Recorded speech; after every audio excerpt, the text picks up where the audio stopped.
Good job yesterday, right? Man, y'all are giving him the worst energy. I apologize, Pastor Israel. Can we try one more time, please?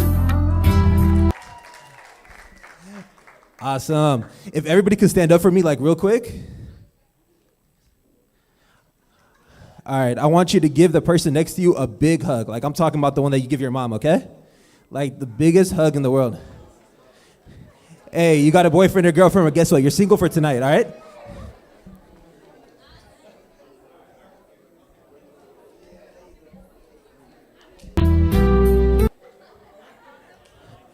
Hey, Rufy.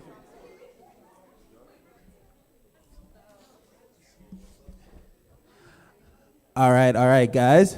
So if I can have like 3 volunteers to tell me what one thing they learned from yesterday's sermon. Rufy, thank you for volunteering. What'd you learn? The difference. Wait, first, all right, for people that don't know you, can you say your name? I don't know. I see new faces over here. My name's Rufael. Last name? Walter Gergis. Instagram? RLW.3. Perfecto. So name one thing you learned yesterday. About joy. And what is joy? What do you mean? What is joy? What's the difference between joy and happiness? What did he say? That's what I learned. Like between joy and happiness. So what does it mean? That's what I'm asking you. Oh. Between joy and happiness, joy comes from the inside. It's from Christ only. Happiness is circumstantial, right? Amen. Y'all give it up for Ruthie. Second volunteer. Name one thing you learned from yesterday. She volunteered. Who? Oh, her? Someone. Henok. I want to volunteer you. What? One thing you learned from yesterday. What's your name? Your name. Can I have 2 seconds to think? Henok. First name. Henok. Last name. Geber Mescal. Email. Bro, EnokYG4@gmail.com. Perfect. What did you learn yesterday? Supernatural revelation. Who and what is that? It's pretty much when you truly let the Lord influence your life. You truly let him move in your life. That you allow him to be magnified in your life. You open your heart to him. You'll see difference in your life for sure. Amen. Y'all give him a round of applause. Do we have one more? All right. What's your name? Herman. Last name? Tesfacion. Social security number? All right. Someone has trust issues over here. All right. What did you learn yesterday? In order for Christ to be magnified, we need to decentralize ourselves. Amen. Amen. Give a round of applause. All right. So out of curiosity, who knows the 4 Gospels? All right, who wants to volunteer? All right, you? All right. What are the 4 Gospels? Didn't you raise your hand? Matthew, Mark, Luke, and John. Perfecto. Y'all give her a round of applause. Who in here likes dad jokes? Raise your hand. All right, we got a few people here. All right, so I love to tell dad jokes. People here know. You can ask them. I tell them. They laugh all the time and everything, right? So Luke was one of the Gospels, right? So what do you call somebody, and I made this up, by the way, who loves to read the Gospel during the summertime? A lukewarm Christian, because, it's warm during the summer. Luke. For those who, thank you. I save all my dad jokes on my computer in the database, That was kind of funny, right? All right. Before we give the mic over to I forgot who, I just want to tell a quick story of what God has been doing in me this week. So God has been teaching me a lot about mercy. So y'all know what a Karen is? Like everywhere you go, they're asking for the manager. They're holding up the line. They're making a big fuss. So that's me. if I go to a restaurant, I'm paying. If you're giving me an attitude, I assure you I'm talking to the manager. I am calling corporate, whatever I got to do. So last week, we went to go celebrate Adam. Y'all know Adam, right? From Dallas, right? Dallas people. All right, we went to go celebrate his birthday last week at Cheesecake. And I went there first to make sure everything we got to see, because we were like 15 of us. And then the host throws an attitude at me. And then, being the good Christian I am, threw an attitude back, which was probably not the best Christian way later on when I thought about it. So I'm here, I'm just upset. And then everybody gets there, and I'm still upset. I'm still not letting it go. And I'm like, dude, I'm going to call corporate when I'm done out of here. I just want them to spit on my food, so I'm not going to say anything, you know? And I don't want to, like, ruin the vibe of the whole thing. And then our brother Rufy over here started saying, you know, people here are going to learn Christians from us. People are, that's how people learn what Christianity is, you know, all that kind of stuff, you know, pretty much how we're, like, examples. And don't y'all just hate when people do that? When you're, like, trying to, like, do what you got to do, and they just start preaching to you, and I'm like, in my head, I'm just like, you know what, forget this guy. So I decided to forgive and forget, like what all Christians do. But before I did that, I decided that the corporate office knew about it. So as I'm going through, about to call, what Rufy said wouldn't get out of my head. So thought about it, and I'm happy to report someone got to keep their job, and Christ was magnified. Amen. All right, God, Christ was magnified. Without further ado, who we welcome up here? We have Pastor Gade, our pastor. Let's give him a round of applause.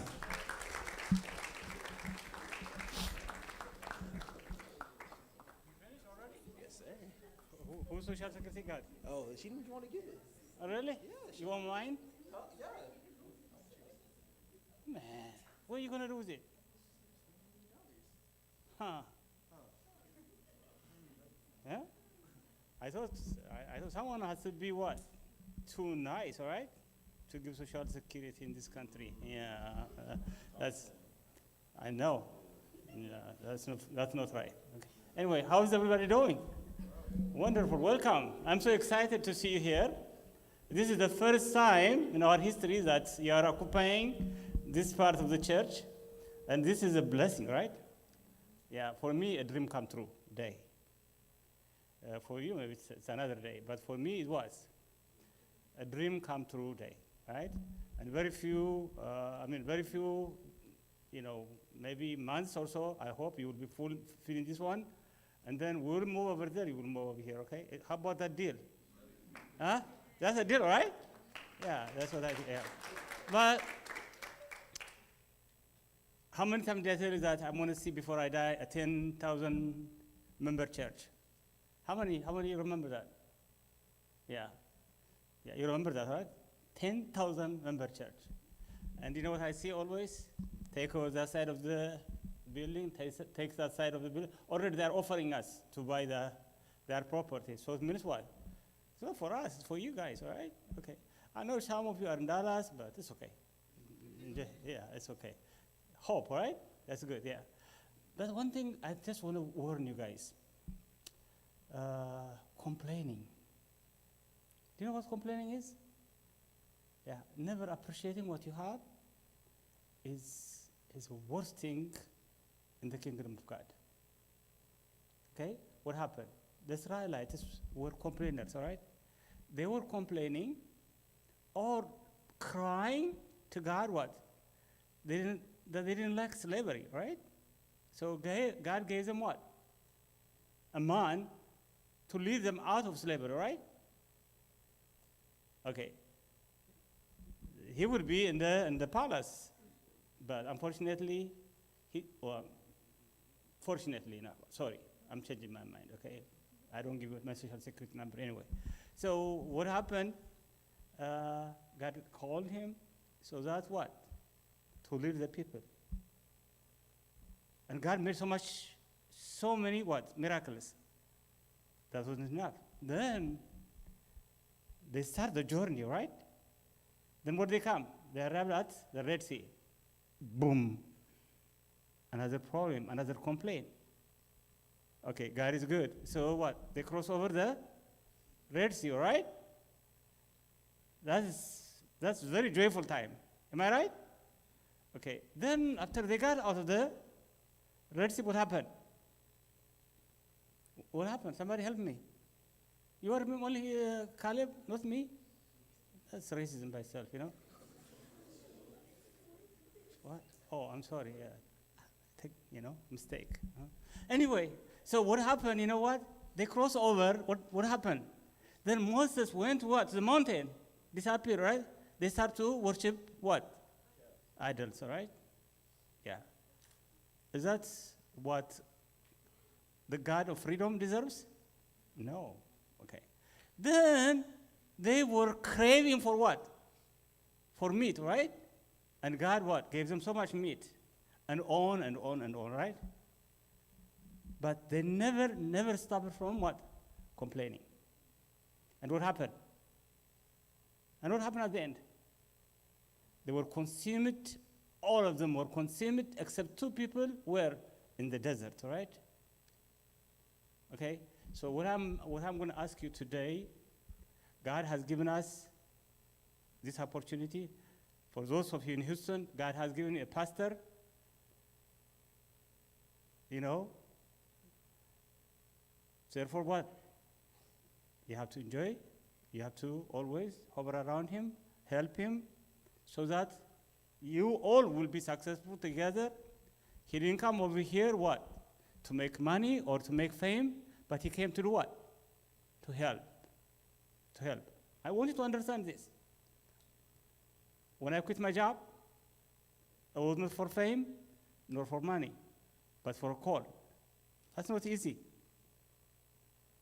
But I'm trying to really advise today, complaining will not take you anywhere.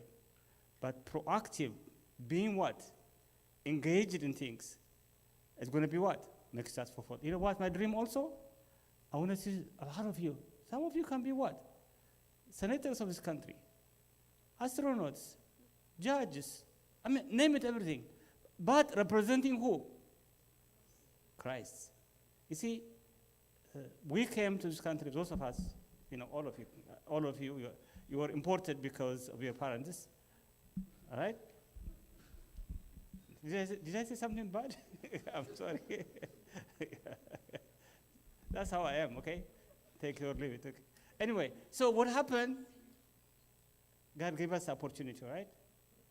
Those of us who couldn't live in our country, ran away for our life, got an opportunity over here. Guess what? We have to be thankful to God, right? At the same time, we have to take an advantage. The sky is the limit in this country, but we do what? Take an advantage. At the same time, we have to what? Be the beacons of Christ, ambassadors of Christ, and work hard together. Complaining will bury you in the desert. Did I say it right or wrong? Can you help me? What did I say? You said it right. What did I say? Huh? What did I say? What? What did I say? What you said? Oh man, this guy is tough. You know what? Okay, can somebody help me? What did I say? Okay, Henok can help me? Okay. Why Henok? Okay, anyway, so you heard me saying clearly, complaining too much will take you where? Bury in the desert. The land that you're supposed to, what? Enjoy. The land of honey, the land of milk, it's just a dream. So what do? God has given you a leader, hover around, help him, all of you, especially I'm talking to the Houston people. Those of you come from Dallas also do the same thing with your leaders, all right? So together, what happened? You're going to excel and grow. The opportunity is limitless in this country. The only thing what? You have taken advantage of it. Okay? God bless you. Thank you for coming, and welcome again. Okay?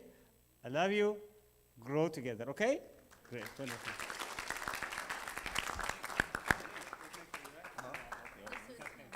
Who's coming? Enoch? Okay, Enoch. Keep saying my name. Okay. Yeah. Another old man coming over here too, all right?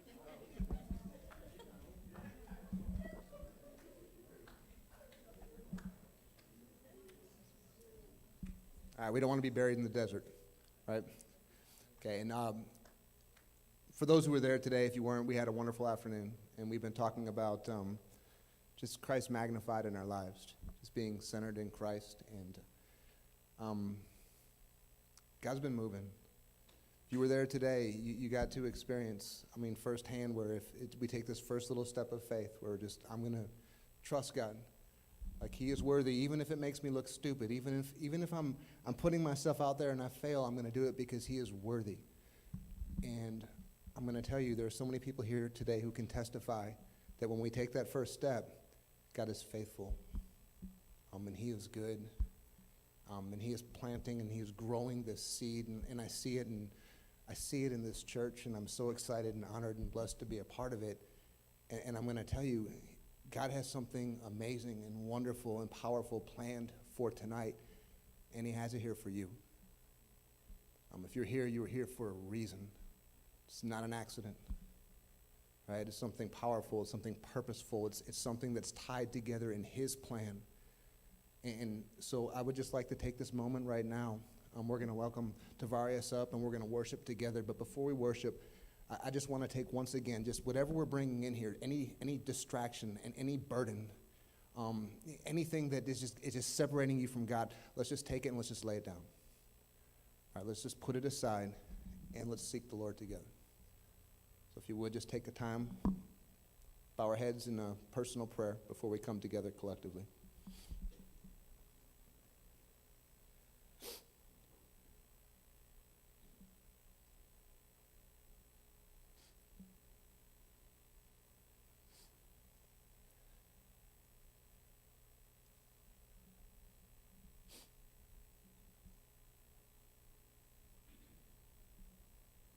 Father God, wonderful, holy, loving, just fantastic God.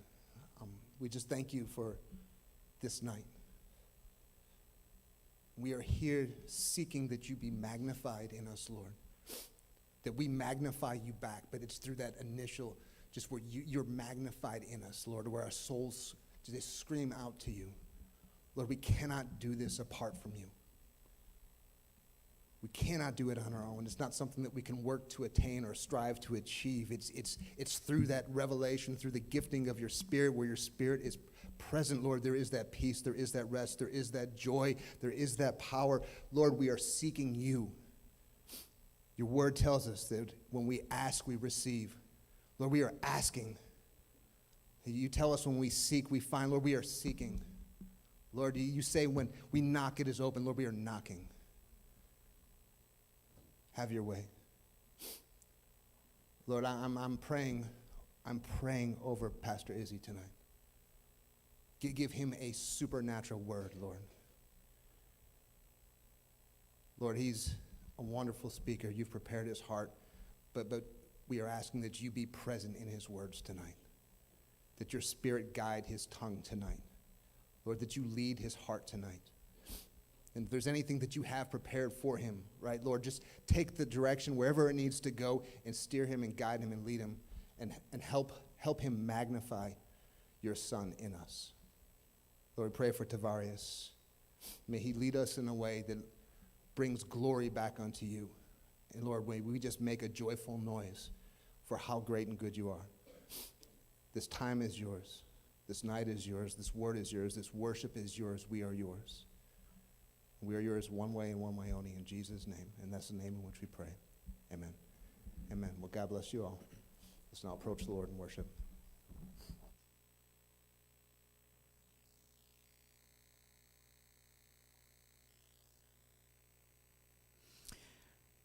Good evening, everybody. Y'all in the house tonight? Can I get a wave? Y'all here? All right. Good to see y'all. Do me a favor. Stand to your feet this evening. Isaiah 25, verse 1 says, Lord, you are my God.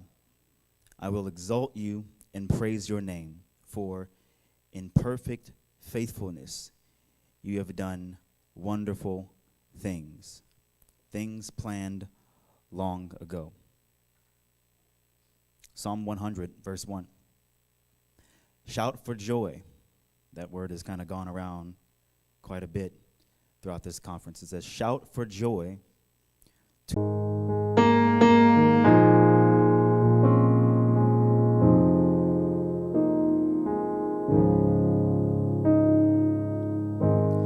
I've carried a burden too long on my own. I wasn't created to bear it alone. I hear your invitation to let it all go. As I see it now, I'm laying it down, and I know that I need you. I run to the Father, fall into grace. I'm done with the hiding, no reason to wait. My heart needs a surgeon, my soul needs a friend, so I run to the Father again and again and again and again. Oh, oh, oh, again and again. Oh, oh, oh, we sing.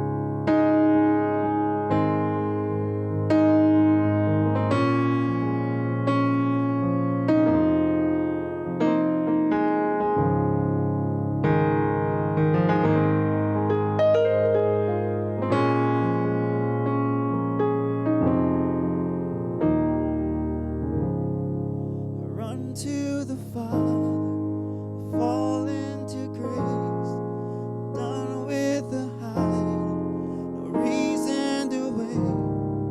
My heart needs a surgeon, my soul needs a friend, so I run to the Father again and again.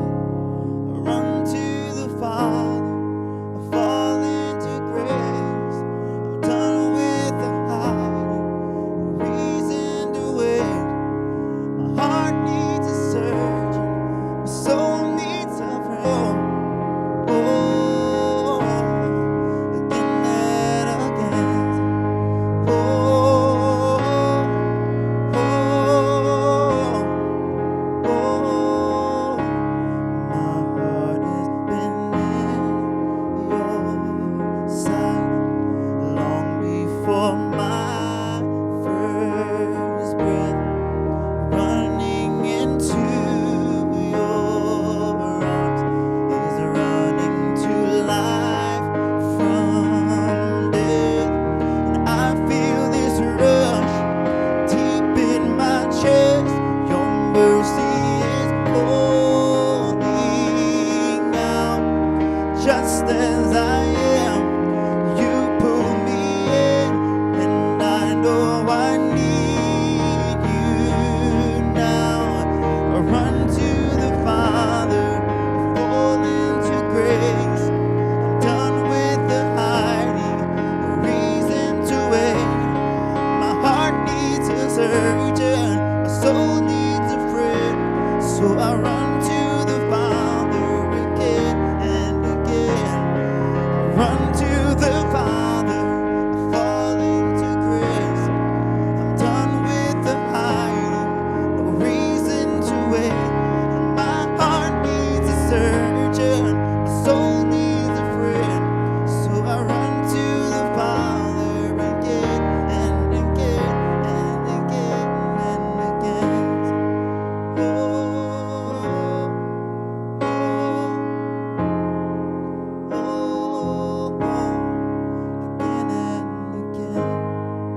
into your arms, Jesus.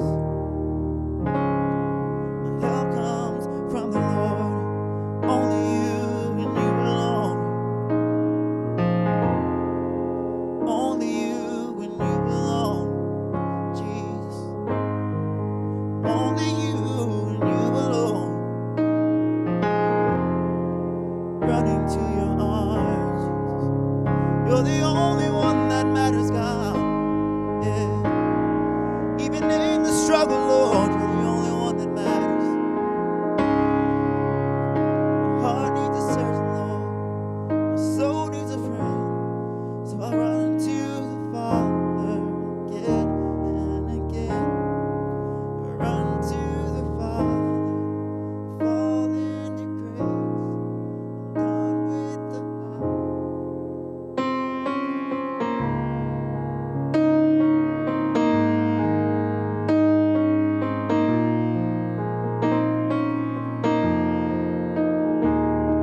Come on, every voice we sing. I run to the Father. Oh, yes, I do, Lord. Tell him my heart needs a soul. Yeah. So I run to the Father again and again. Sing and run to the Father. I fall into grace. Done with the hiding, no reason to wait. My heart needs a surgeon, my soul needs a friend. So I run to the Father again and again. One more time. Sing, I run to the Father, I fall into grace. I'm done with the hiding, no reason to wait. My heart needs a surgeon. So I run to the Father again and again and again and again.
Come on, you know it. Lift it up. Sing it out.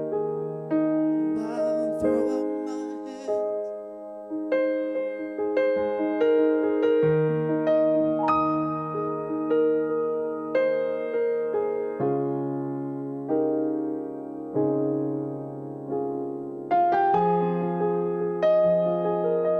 Come on, worship the Lord. And I know it's not much.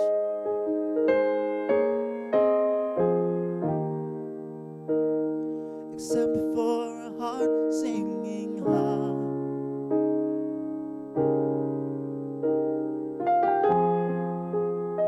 Come on, fill this room. Say, and I'll throw up my hands, praise you again. Hallelujah, Jesus. Hallelujah, Father.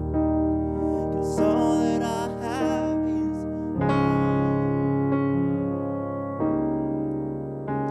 singing hallelujah. I know it's not much, and I know it's not much.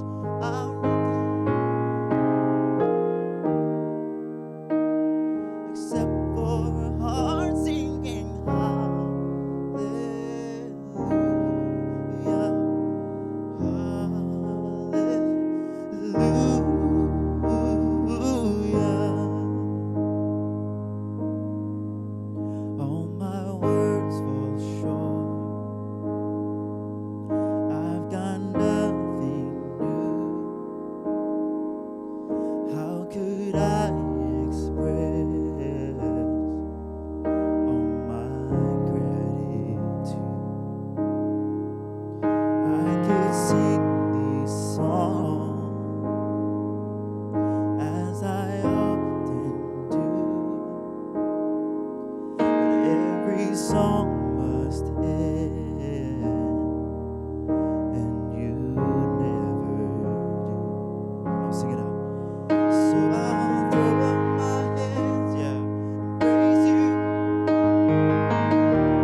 praise a hallelujah, hallelujah.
When every other word fails us, we can't find the words to say, we just sing hallelujah.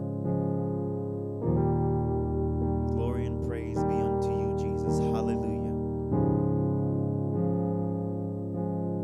In this moment, God, we just simply say hallelujah.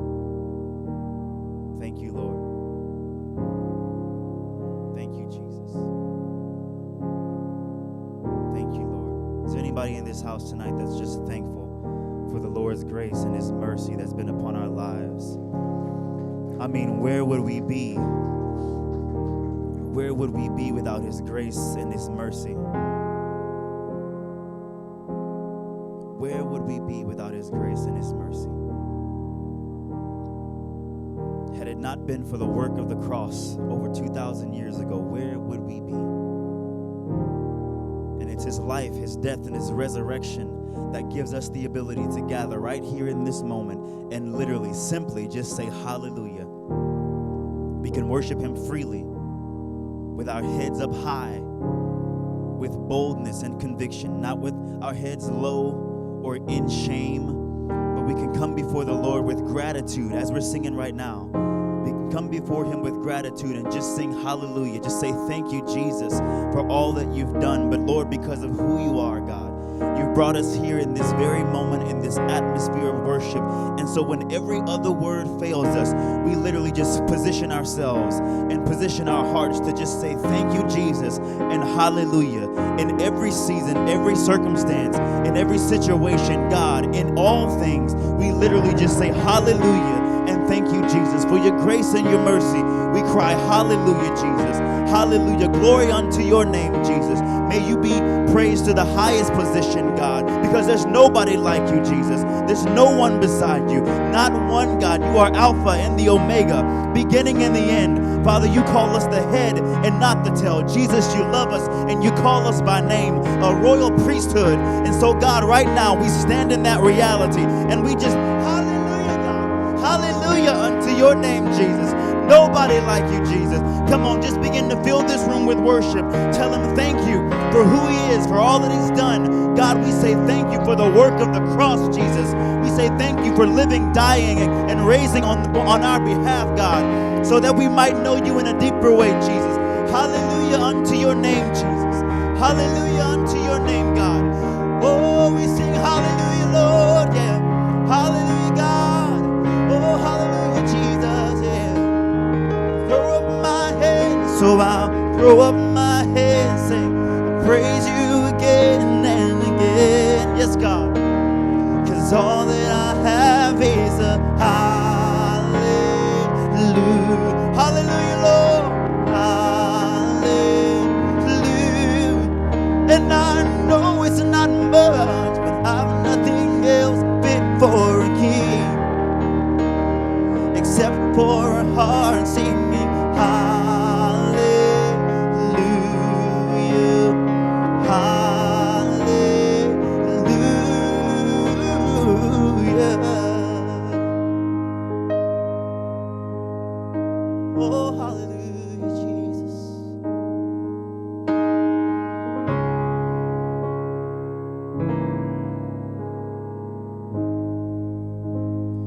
nobody like you, Lord Jesus. There's no one beside you, God. Yeah. Bring glory to your name, Jesus. Yeah. Glory to your name, God. Oh. No other name by which we may be saved but your name, God, your name alone. It's a strong and mighty tower, strength unlike no other. Your name, Jesus, a powerful name, a righteous name, the strongest name there is, Jesus.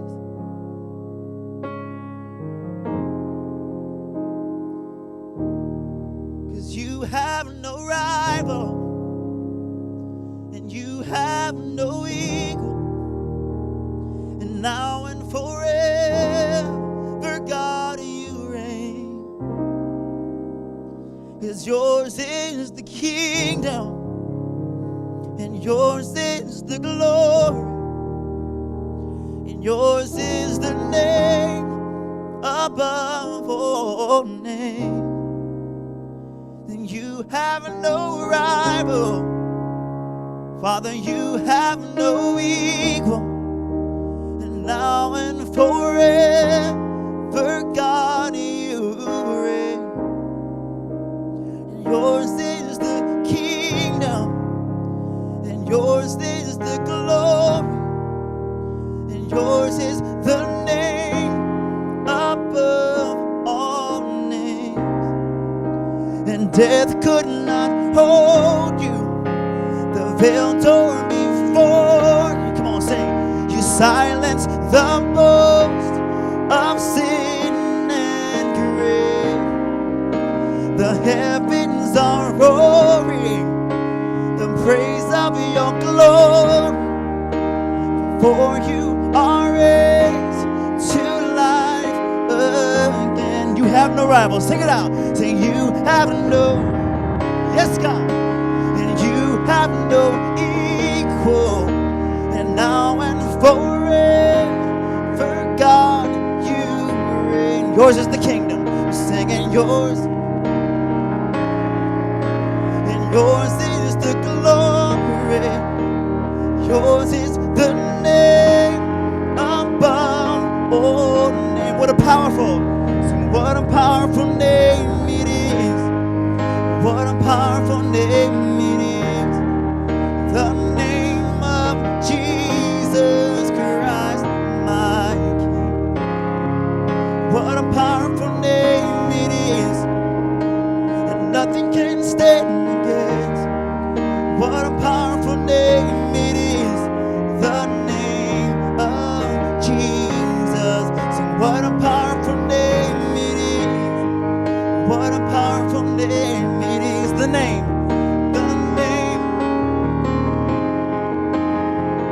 my, what a powerful name it is. There is nothing that can stand against. What a powerful name it is. The name of singing. You have no right. Yes, God. And you have no equal.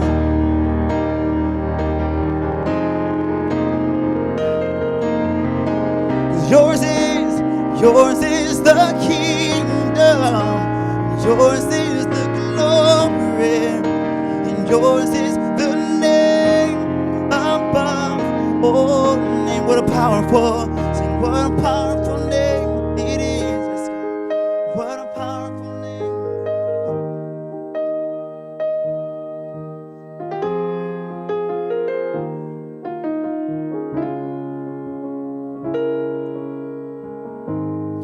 And there is nothing that can stand against. What a powerful name it is. The name. Come on and sing it again. What a powerful name it is. What a powerful name. The name, yeah.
no rival. He has no equal. So what that means is there is none, not one, ever before, ever to be, that could ever stand against our God.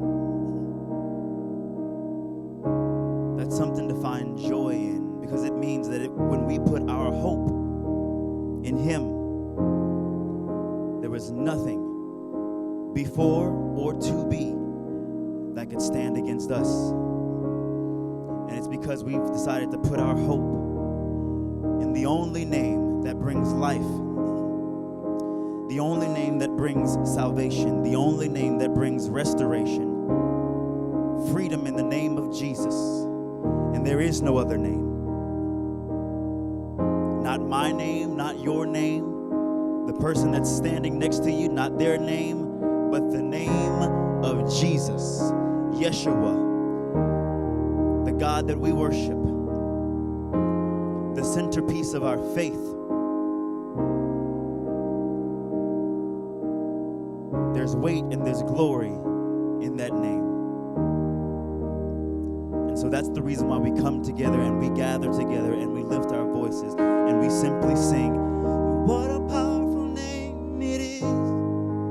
What a powerful name it is. The name of Jesus.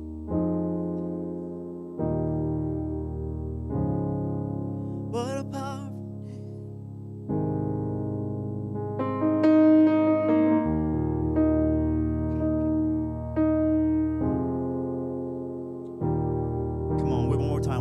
voice, saying, what a powerful name.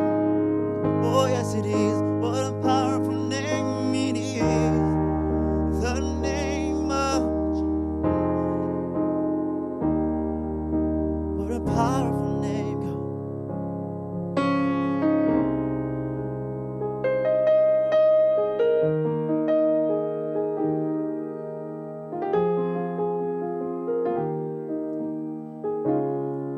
What a powerful name it is, the name of, what a powerful name, what a powerful name it is, the name of Jesus.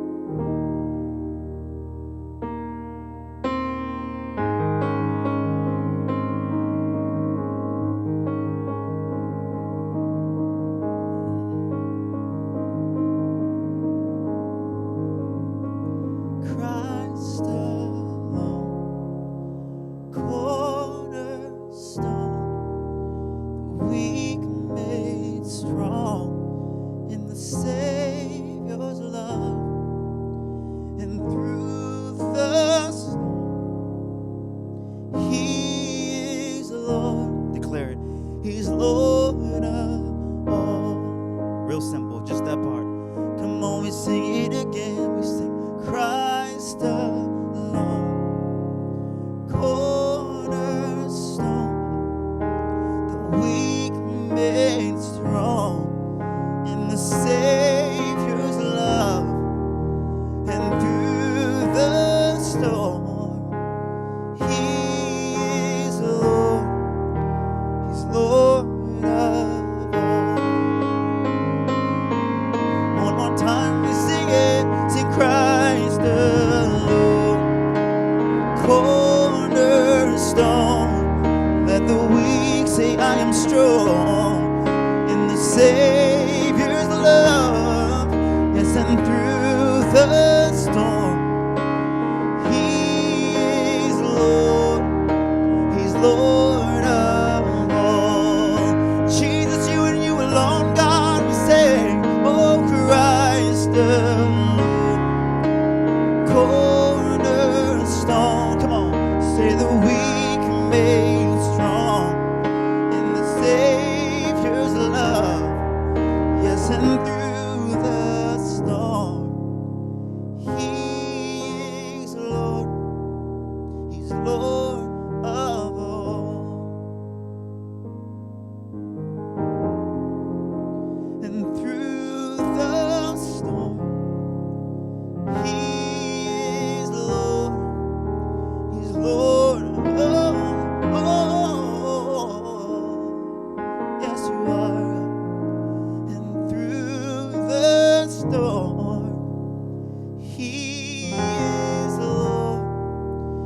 Jesus is Lord of all.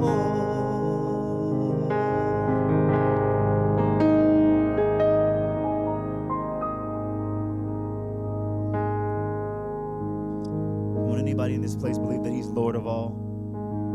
Amen. Lord of all, God of all, righteous, perfect, steadfast, unmovable in all of his ways, not just in some, but in all of his ways. He's perfect. We serve a perfect God, a righteous God. And it takes someone who is as righteous and holy and perfect as he is to love people that are imperfect like we are. But it's through Christ that we find our strength. Amen. It's through Christ that we find our joy and our hope. Your hope is only as good as what you put it in. Hear me when I say that. Your hope is only as good as what you put it in. So may we be known as people who place our hope in Jesus. Amen. Father, we thank you for this atmosphere of worship. We thank you, Lord, for communing with your children. We thank you, Lord, for reminding us of who you are in you. We take the rest of this service, this opportunity of worship, God, to set our minds and our focus upon you and you alone. We love you, Holy Spirit. We thank you. We pray all of this in the name that is above every name. In the name of Yeshua Jesus, we pray. Amen and amen.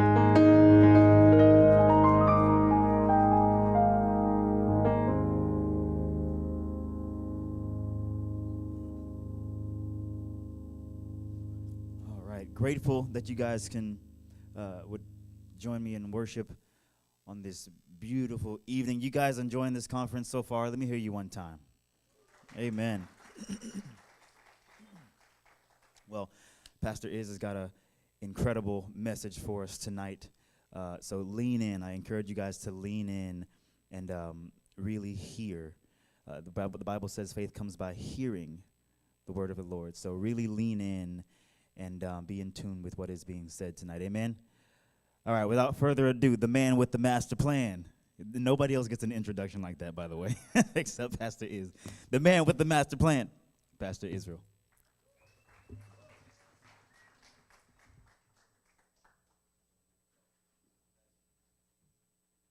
Mic check. All right, here we go. Thank you all. Give it up for these strong young men. Thank you. Yeah, that's perfect. You know what? Can we get it closer a little bit? Is that okay? I'm sorry, y'all. No, yeah, honestly, it's all good. Yeah, I'm just. Thank you, y'all. Oh, be careful, careful. All right, here we go. All right, God is good. Thank y'all, man. Thank you, guys. Yeah, this is perfect, y'all. Appreciate y'all, man. Give it up one more time for these strong young men. Am I like just short, or are these podiums? As I'm praying, I'm thinking about what I want to do next, or whatever it is. You know, I'm just always in a hurry. I don't know if it's because of the culture of LA, living in LA, where everything is just fast paced. But I am just always convicted by how much I rush God. Does that, you know what I mean? And so I pray that today that we are not rushed ourselves, like we don't rush ourselves out of this time that we have together. But I really pray that that we can just really dwell, here in God's presence, because the Bible says that better is one day in His house than 1,000 elsewhere. Amen. And so it's really good to be in the house of the Lord this Saturday evening. But with that being said, Jeremiah chapter 7. Is everyone there? Jeremiah chapter 7? Perfect. Okay, so I'm going to read from the New English Translation. And so here's, just to show you guys, I did not prepare. This is like the verse. I didn't even have the Bible, the NET version on me. I only had the ESV on me, and so I had to print out the NET because I don't like using phones and all that. But anyway, Jeremiah chapter 7, verse 1. This is the prophet Jeremiah talking to the people of Israel. And I'll walk y'all through it as I read. Let's read. The Lord said to Jeremiah, verse 1. He said, "Stand in the gate of the Lord's temple and proclaim this message."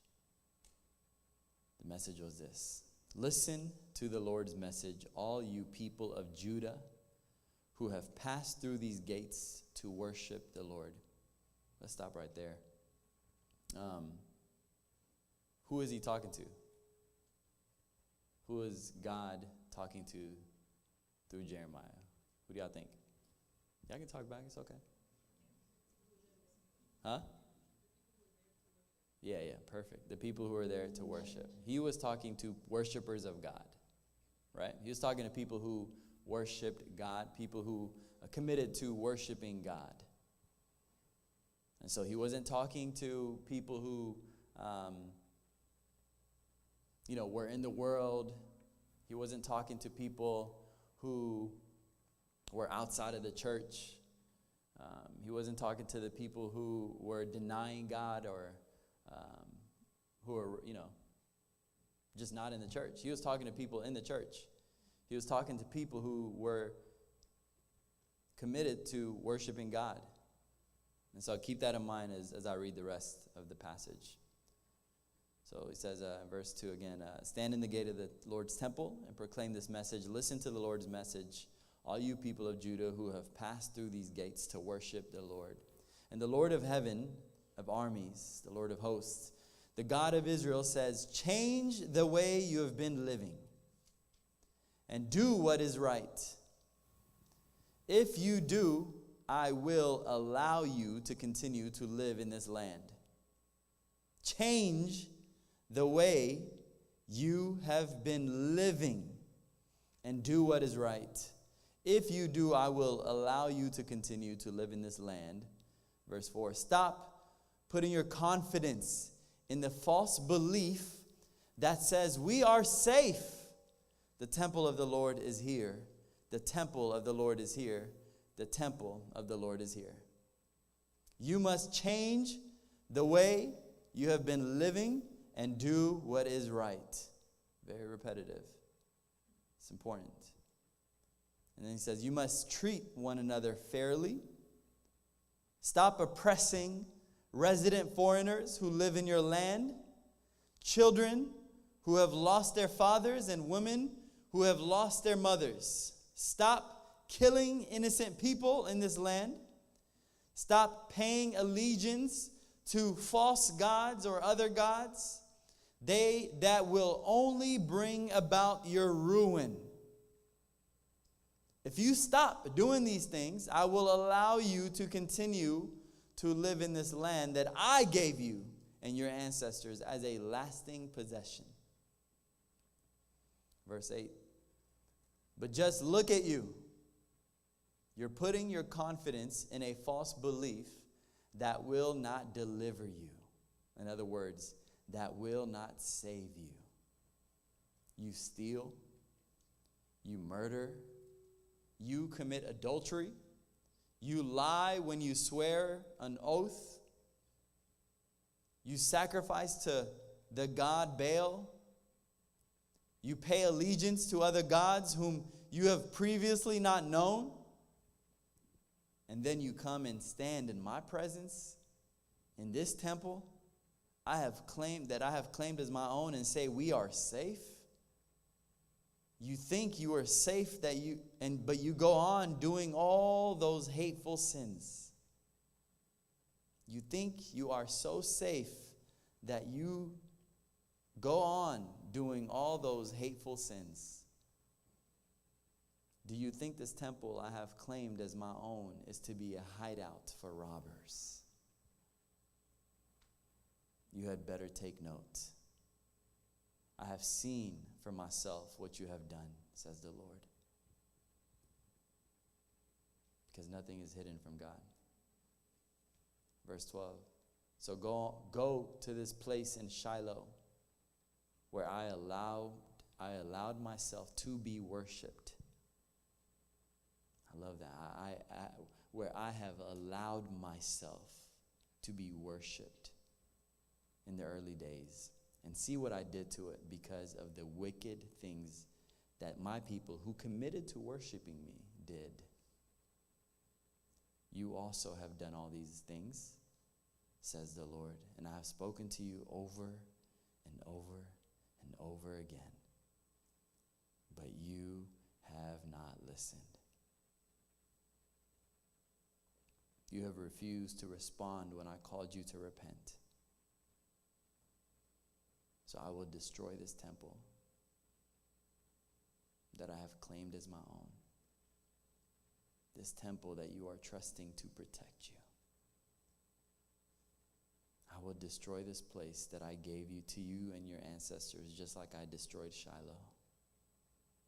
And I will drive you out of my sight, just like I drove out your relatives and the people of Israel.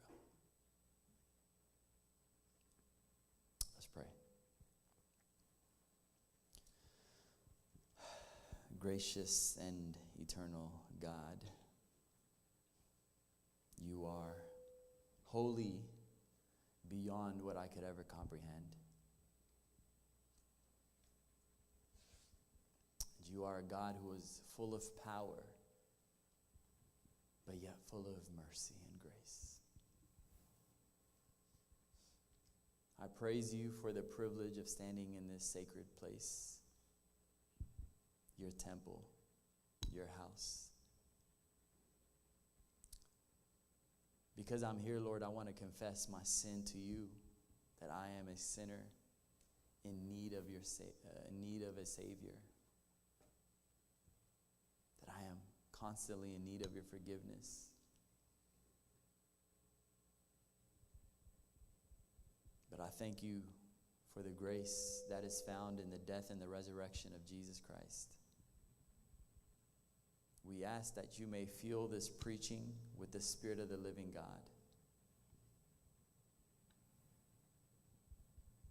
May your word ignite a hunger for your truth in our hearts, and let it transform our hearts and produce fruit in the lives of your children. Grant us today with ears to hear and hearts to follow what heaven's articulating. We ask you, God, that you speak to every single person in this room, including myself, that if there's any unrepented sin in this room, that you can wring it out of us. That if there's any sin that we're dealing with, that we're running away from, that we're ignoring, may you wring it out of us.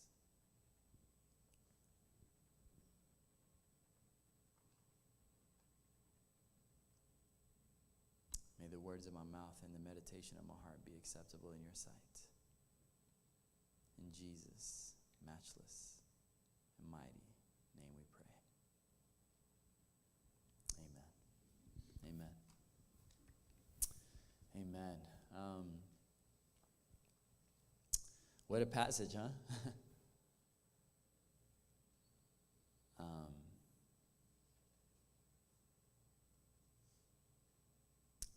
God spoke to Jeremiah, to the people of Israel, and he, like I mentioned earlier, he was speaking to people who committed to worshiping him.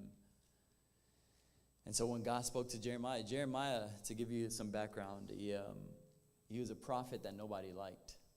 You can imagine why. This is the messages that he was preaching. Jeremiah, people did not want to hear what Jeremiah had to say, to the people of God, because Jeremiah would always, rebuke them in this way.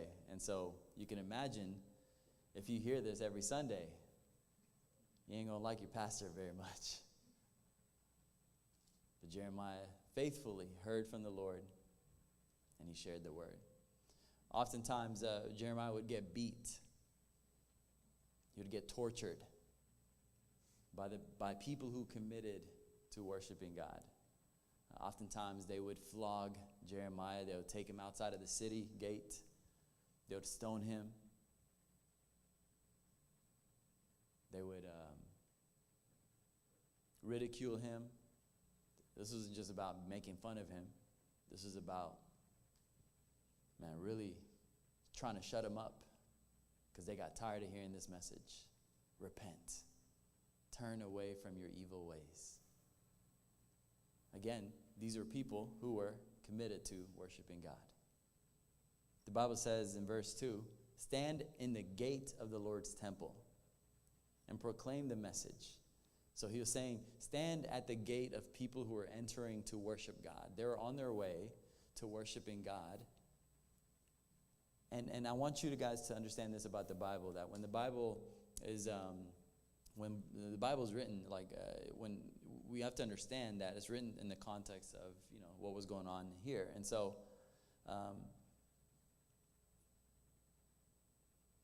God was saying this to the people of Israel, the people who are committed to worshiping God.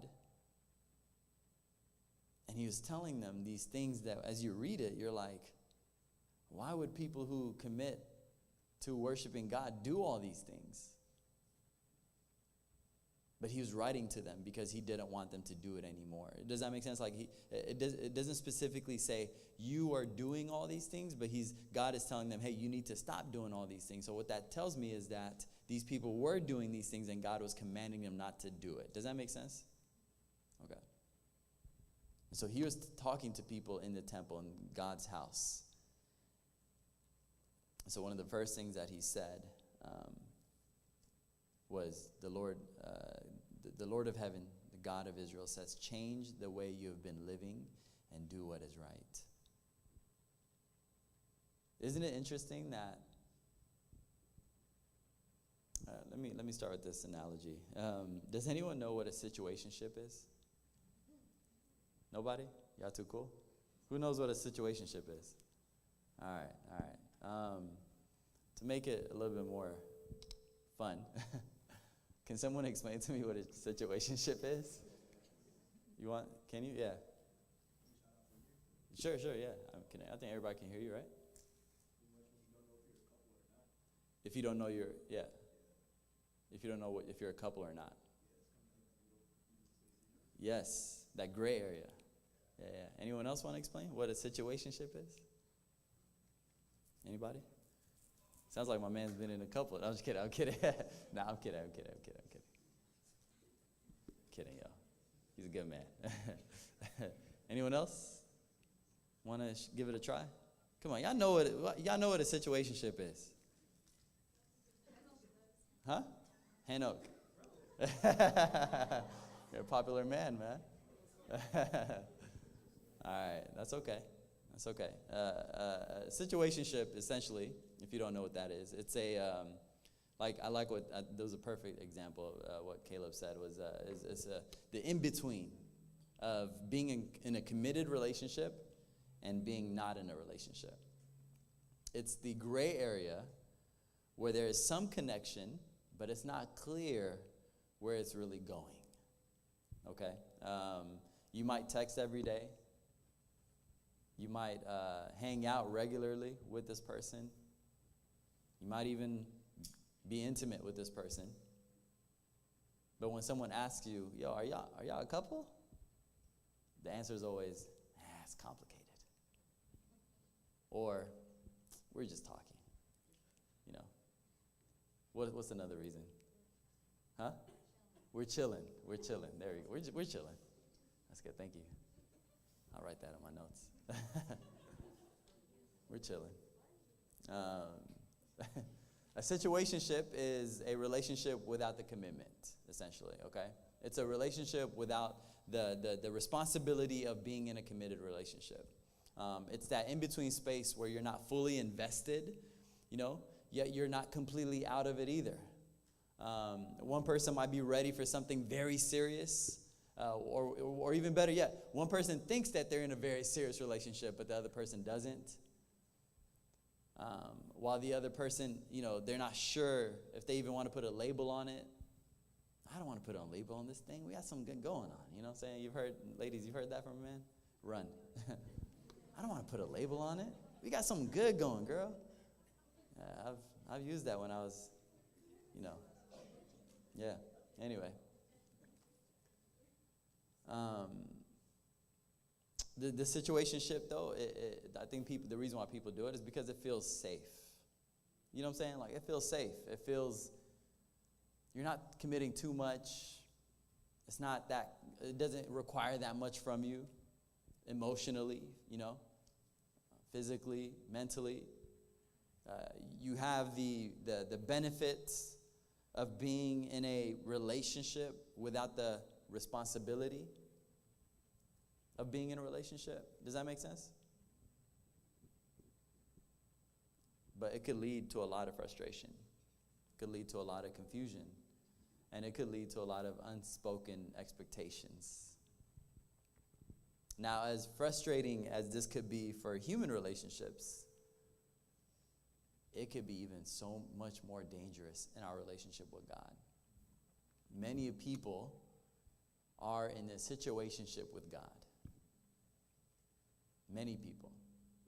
Many people approach their relationship with God like a situationship, Show up when it's convenient.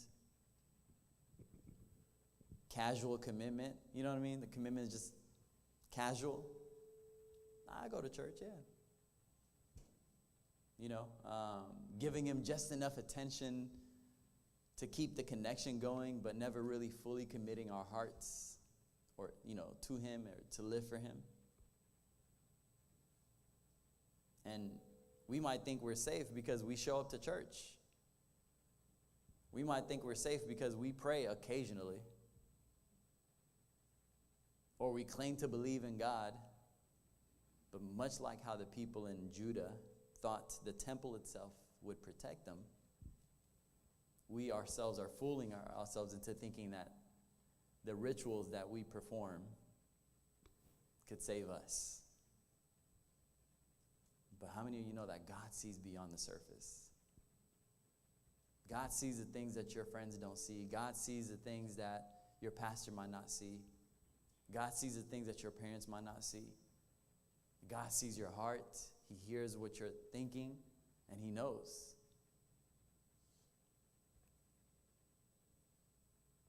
And so, let's go through this passage. And as we go through this passage, I see three things that I wanted to point out. And the first thing that I see is that these people had a sense, like a false confidence in the way that they worship God.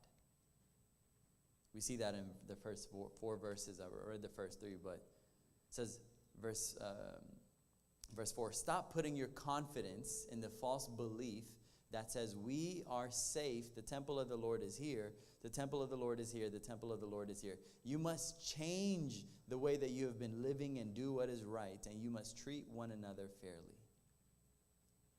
The temple in Jerusalem was meant to be a symbol of God's presence to his people. We talked about that yesterday, that the gospel is essentially God saying, I am with you. I am with you. I've decided that I want to leave my throne while staying on it and come and visit you while you're on earth. And that is the epitome, the embodiment of God. Like Jesus was the embodiment of God's presence. And so the temple during the Old Testament was that same embodiment. The temple was the embodiment of God's presence. And as people were going towards God's presence, they were treating God's presence very casually. They were treating God's presence with such casualness, thinking that they could manipulate God's presence with external rituals and human efforts. I think what I see here is people who think that they are worshipers of God, but really they're worshipers of themselves. They thought they were fooling God, essentially. The temple of the Lord is here. The temple of the Lord is here. The temple of the Lord is here. And then God says, you must change the way you've been living and do what is right.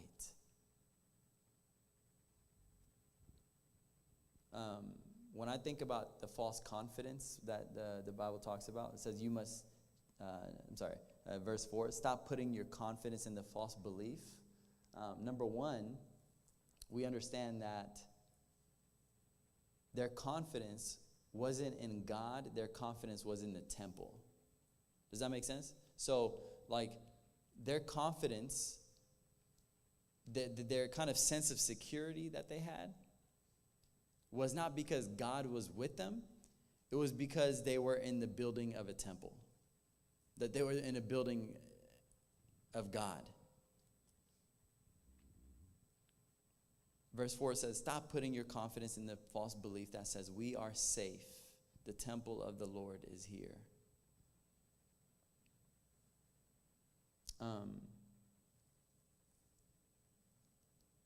When I was reading this, I kept hearing self-righteousness.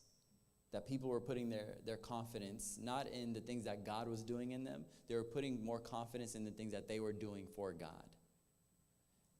They thought going to the temple was good enough for God. Does that make sense? Like, their worship of God stopped at going to the church. They said, you know what, if I just go to the church, that is enough for me to check the box of worshiping God. Their relationship with God became a checkbox where they were, you know what, I go to church, I'm a Christian. I go to church, I can say that I committed to worshiping God. They had this false belief, this false confidence, and their security is because it says we are safe.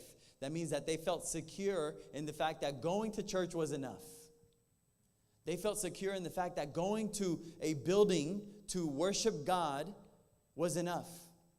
And they thought, maybe, you know what, it made me think, I feel like their own righteousness, their own, became an idol for them. That worship was just this ritual. You know what I mean? That they were, what was it? They were going through the motions of going to church and over again. And here's the thing, because God tells them, stand at the gate of the Lord's temple, because God knew that they were going to ritualistically come to the temple every day or however often they go. And so God knew their patterns. So their patterns, meaning that if God knew their patterns, that means they were ritualistically doing this, that they were going to the temple, they would worship God, and then they would leave and they would commit these sins that we go on talking about later on. And so this was they were just going through the motion. You know what I mean? Like, y'all ever been like, and that's part of what a situationship is. You're just kind of going through the motions of what a relationship looks like, but your heart is not really in it. Does that make sense? Everything about this looks like a relationship. It looks like a committed relationship, but your heart is not really in it. There's no responsibility that goes in that. And that's what a lot of our relationship with God looks like. When someone looks at our relationship with God from the outside, it looks like, man, he's really committed to God. He goes to church. Oh, he raises his hand during worship. Oh, he has a notebook at church. Oh, look at her. Look at the way that she closes her eyes and cries at church. Oh, from the outside looking in, she or he looks like they worship God. They look like they're committed to God. But what happens as soon as you leave the building? What happens when the door is closed in your room? What happens when you're with your friends in the car that are not part of the church or your community? You can go through the motions and have this security, this false security, that you are safe from God's judgment. That's what the Bible is talking about. When he says we are safe, they're talking about we're safe from the judgment of God.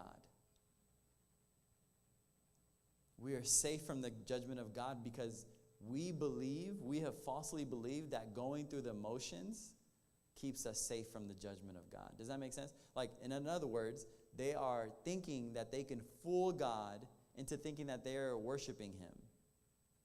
Do you not know who God is? Do you not know his power?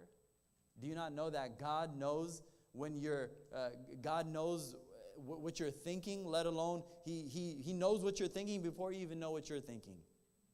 That is the God that we serve. And so again, their worship was ritualistic. It was kind of going through the motion. And so there was this false security, this false confidence. And they thought that simply by being in the temple or performing religious rituals, they could secure salvation. But that is not how you secure salvation. Amen.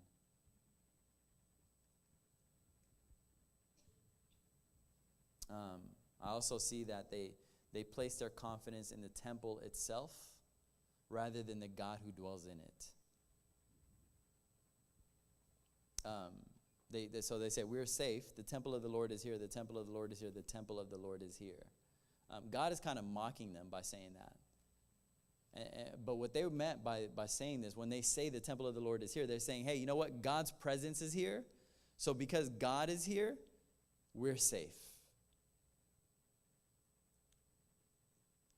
This is scary to know that you could be in the dwelling place of God, but yet not have that security that God is warning them about.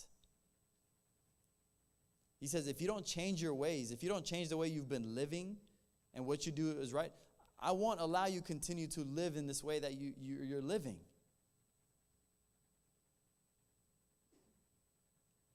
So essentially,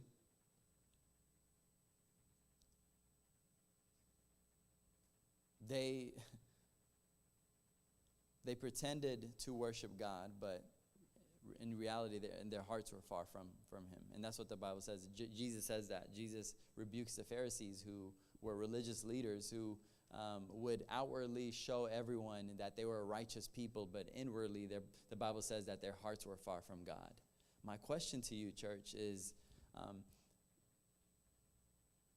your heart really in it? Like, is your heart really in this relationship with God? When I was living in Texas, I wasn't raised in the church, but when I got saved, I was really committed for the first 4 years. I was, like, for the first 4 years of my salvation, like, when I got saved, I was very committed.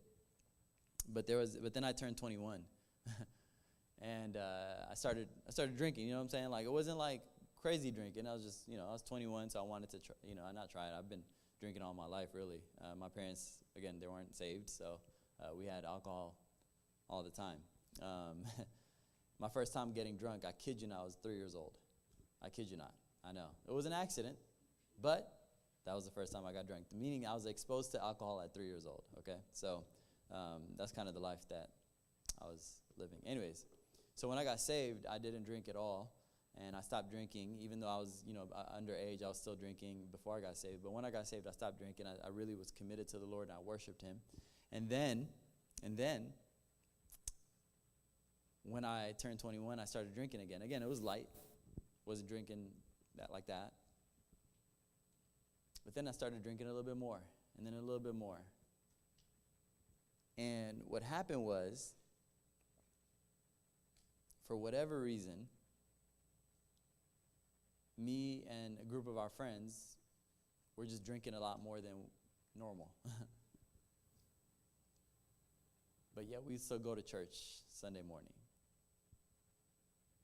And every weekend would go out, go to church, go out, go to church.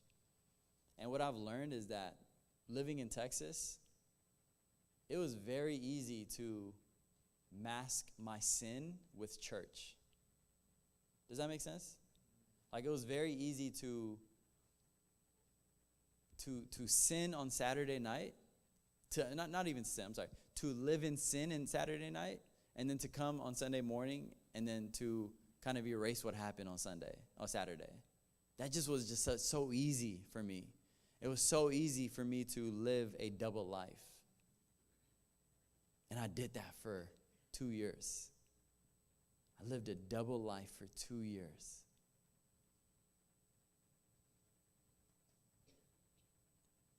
Because in my mind, at least I was going to church. And so this is what the people of God were going through. And then verse 5 says, again, you must change the way that you've been living and do what is right. You must treat one another fairly. Stop oppressing the resident resident foreigners who live in your land, children who have lost their fathers, and women who have lost their husbands. Stop killing innocent people in this land. Stop paying allegiance to other gods that will only bring about your ruin. If you stop doing these things, I will allow you to continue to live in this land that I gave your ancestors as a lasting position. But just look at you. You're putting your confidence in a false belief that will not deliver you, that will not save you. You steal, you murder, you commit adultery, you lie when you swear an oath. You sacrifice to the god Baal. You pay allegiance to the other gods whom you've not previously known. Then you come and stand in my presence in this temple I have claimed as my own and say, we are safe. You think you're safe, that you're going, but that you think you're so safe that you go on to do all those hateful sins. So again, this passage, God is confronting the people of Judah for living double lives. Thinking that they could continue in sinful behavior while also coming to the temple to offer worship. What I call this was superficial repentance. Like they were living in sin, oppressing the weak, shedding innocent blood, worshiping false gods, yet they thought that by performing temple rituals that they could be granted by God's favor.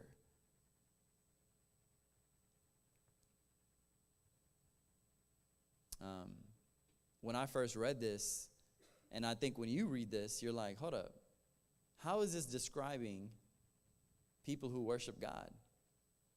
Like they're killing innocent people? Come on, like what? What else? They're paying allegiance to other gods. They're doing all. They're oppressing foreigners. They're treating one another not unfairly. And you might think to yourself, well, at least I'm not doing that. But here's what caught my eyes. It says you pay allegiance to other gods whom you have previously not known. How many of you have idols? You don't have to answer this question. This is rhetorical. But many people who claim to know God have idols. And our idols are things that we commit more of our time and our heart to than it is to God. Our idols are anything that we worship more than we worship God.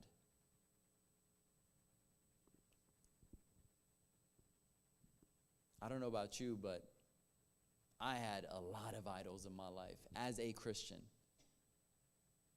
One of my idols was control. I idolized control. I wanted to control every single thing in my life. Naturally, I'm I don't know how to call it. I have a OCD, okay? I'm not like clinically, diagnosed, but I think I do. My wife thinks I do. I have it. And, but my OCD-ness, me wanting everything to be perfect, is because I idolize control. Even this sermon, normally I am over-prepared. But when God this morning said, I have a message for you, it wasn't even this morning, it was this afternoon. I wish it was this morning. I would have had a little bit more time. But when God said, I have a word for you, can I be honest with y'all? I didn't want to hear it. Because I was like, well, God, I took a long time to prepare what I had for tonight. And God is like, I want to change some things. I was like, God, I did a lot. I'm serious. I mean, you in my hotel, I'm just, I was like, but God, I prepared this for a long time. It took me a long time to prepare this. God is like, no, I want to do something else. God, it took me, but God, I mean, you saw what I went through preparing this message, you know what I mean? But God is like, I want to do something else. You see, when we idolize things in our life, we miss out. We could possibly miss out on what God is trying to do in our lives because we want to hang on so much to the thing whatever thing that you're wanting to hold on to. God wants you to let go of your idols. And I'm not going to lie, I was scared when God began to just share this word, I was like, God, I'm scared. I'm not prepared. I don't feel like I'm prepared. I don't feel like I have my points together and all these different things. And God just kept saying, I kept trying to write points. And God just said, I got you. It's not about what you're trying to do. It's about what I'm trying to do. Who's in control here? And so as you could tell, that I still deal with the sin of control. And so I had to spend most of my afternoon repenting this afternoon and asking God, Lord, please help me lose control so that you can have it.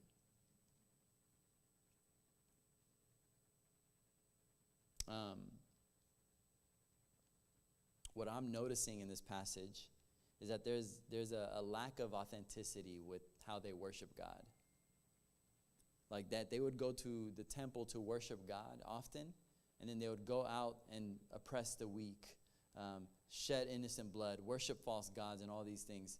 What this tells me is that their relationship with God was never authentic. It was just going through the motions. Are you going through the motions with God? Or is your relationship with God authentic? When I moved to LA, I think I shared this a little bit yesterday, but when I moved to LA, it was such a different, it was a huge culture shock, culturally. In Dallas, everyone was a Christian. Everyone is a Christian. You talk to anyone, brother, God is good, hallelujah. I mean, everybody. You can't evangelize. I mean, I don't know how evangelizing went today, but I guarantee you, brother, sister, I am a man of God. I just went to church last night. Oh, yeah. But when I went to, actually, I'll tell you a funny story. One time I was evangelizing in Dallas, and my man was smoking a crack pipe, okay? My man was smoking a crack pipe. Not weed, he was smoking a crack pipe. So I was like, he needs the Lord, so let me go ahead and share the word with him. My man, with full confidence, full boldness, I said, hey, my man, can I tell you about Jesus? He's like, you know how they, full boldness, full confidence. He said, Jesus? I know Jesus. I worship Jesus. I serve Jesus. And he said, he said the right things. He said every single thing that I would have said about Jesus. My man was smoking a crack pipe. And I was blown away by that. Why? Because he didn't even have to be in the right mind to utter the rituals of church. Does that make sense? Like, he didn't even have to be in the right mind. He was so accustomed to the culture of Texas that even out of his own mind, he was able to utter the things that would, on the outside, that would make me think that he was a worshiper of God.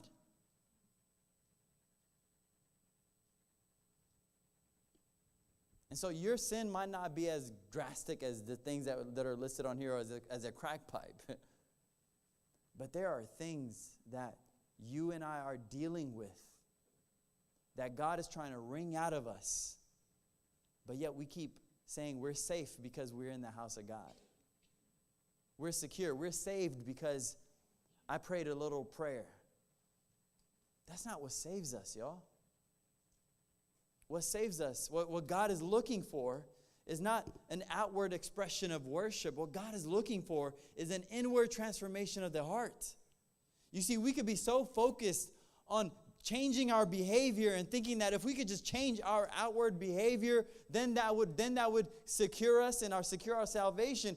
God is not looking for you to change your behavior. God is looking to change your heart. God is looking for you to hate the things that He hates, to love the things that He loves. But not because you willed yourself to do it, but our relationship with God, like our acceptance and our salvation, is like we don't worship God for the sake of salvation. We worship God from the sake of from salvation. Does that make sense? Like, it's not works first and then salvation. It's salvation, and then out of our salvation, the overflow of that is our behavior. Does that make sense? But we switch that out so much. And that's what I see here. God is clearly saying, I don't want empty ritual or lip service. He desires genuine repentance, which is not just an emotional response or an apology saying, God, I'm sorry. Repentance is literally turning away from sin and returning to the top. That's what repentance literally means. It's a commitment to living in obedience to His commandment. But our obedience doesn't come so that we can be approved by God. Our obedience comes because we have been approved by God. It's from, not for. Does that make sense? And so God sees through their hypocrisy, and He warns that these empty rituals will not protect them from His judgment. And so going back to me moving, that's what my experience here in Texas. When I moved to LA, I was confronted by my rituals a lot. Because in LA, people will straight up cuss you out and cuss God out when you try to evangelize to them.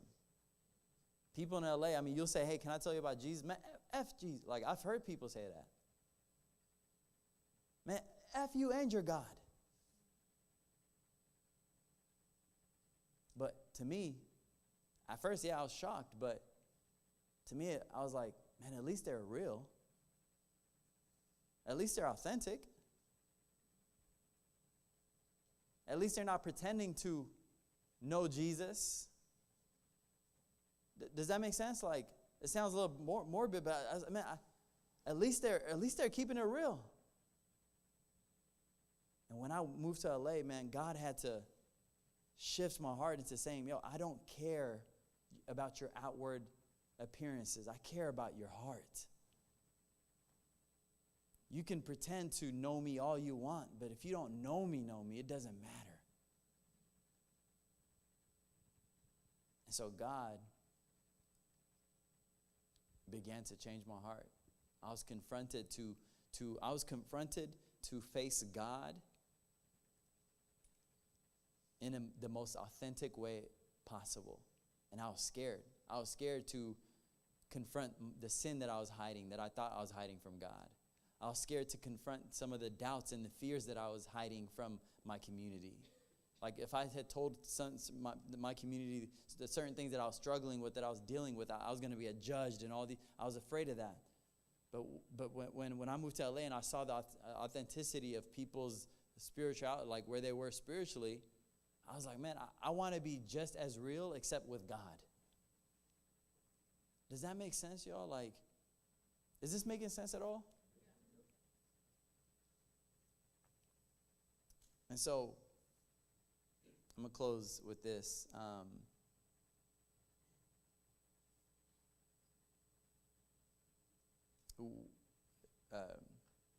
AT, you can come up, by the way, if you want, man. I'm going to close with this. But then he goes on. So he says, man, you steal, you murder, you commit. And in verse 10, then he says, then you come and stand in my presence.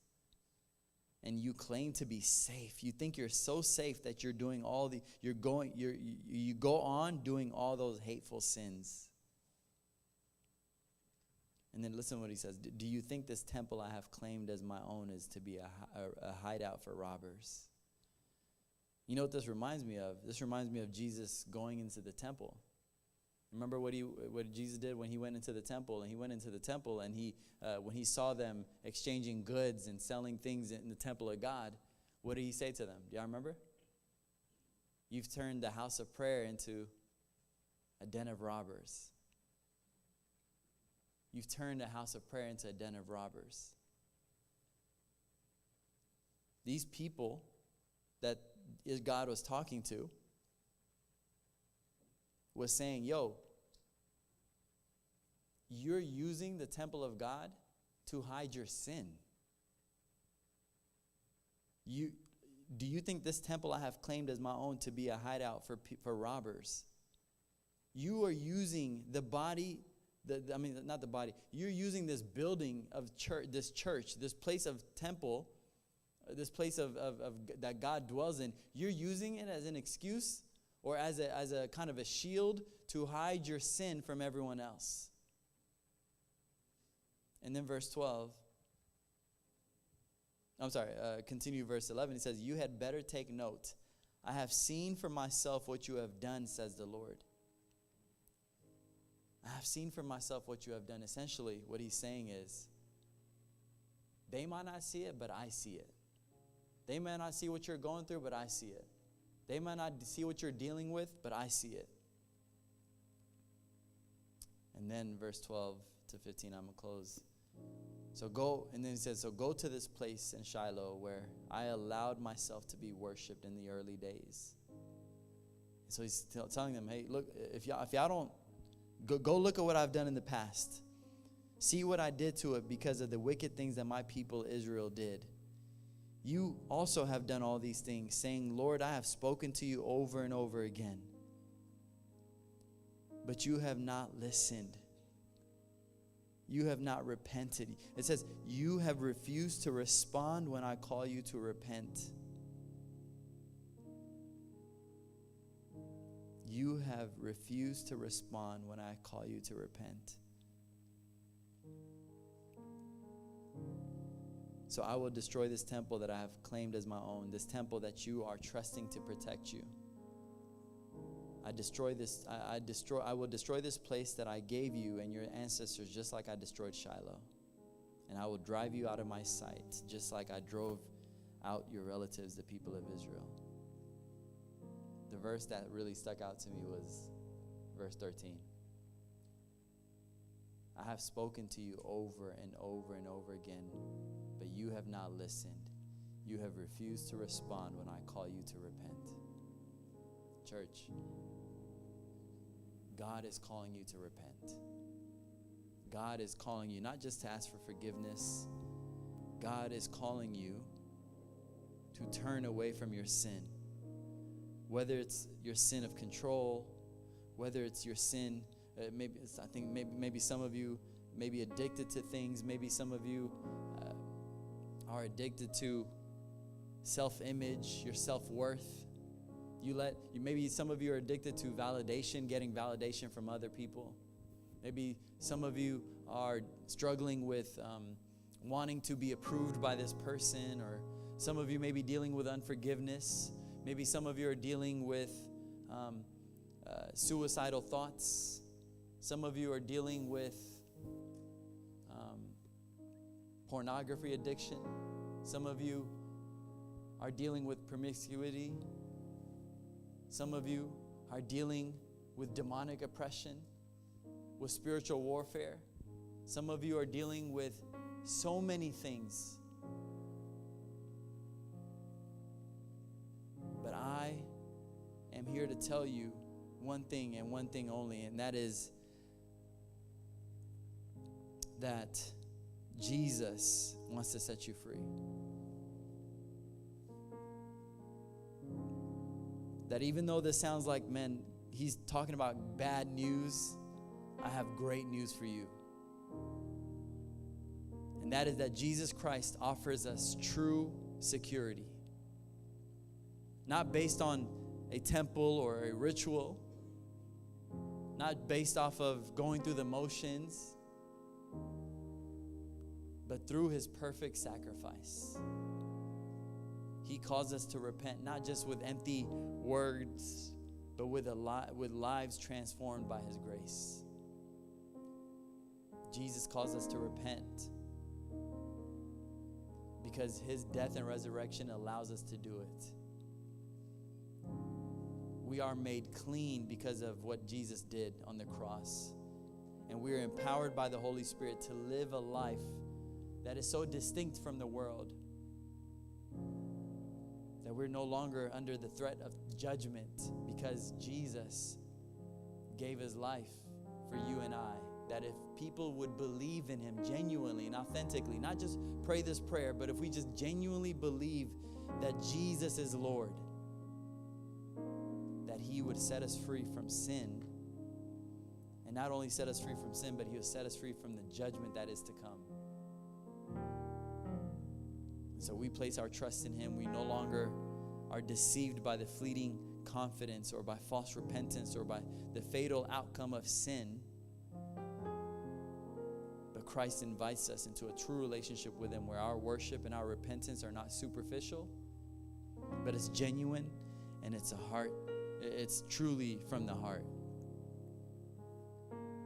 And so I want to invite you this evening.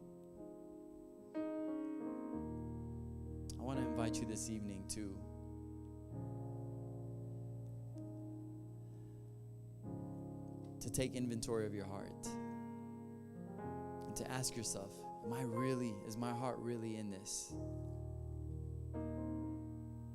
And if it's not, I want to give you the opportunity tonight to repent and to turn away, because the grace of God is available for you today.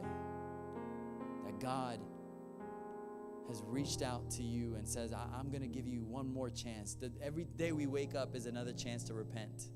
Every day we're alive is another chance, because y'all know, I just came from a city that's literally on fire, and that over 30 people are dead. I guarantee you the day before they did not think they were going to die. Tomorrow's not promised, and I'm not trying to scare you, but what I'm just trying to tell you is that today is special. And today is special because you have an opportunity to right your wrong. You have an opportunity to stand in right standing before the Lord. That if you were even to go tomorrow and see Jesus face to face, you would be confident, not because of your rituals that you committed, but because of your faith in Him and that your trust is in Him. Does that make sense? So I want to give you an opportunity to worship and to surrender and lay down your idols. Let the Lord tear the idols from your heart. Let Him just completely renew your mind and renew your heart, and let Him do surgery on your heart.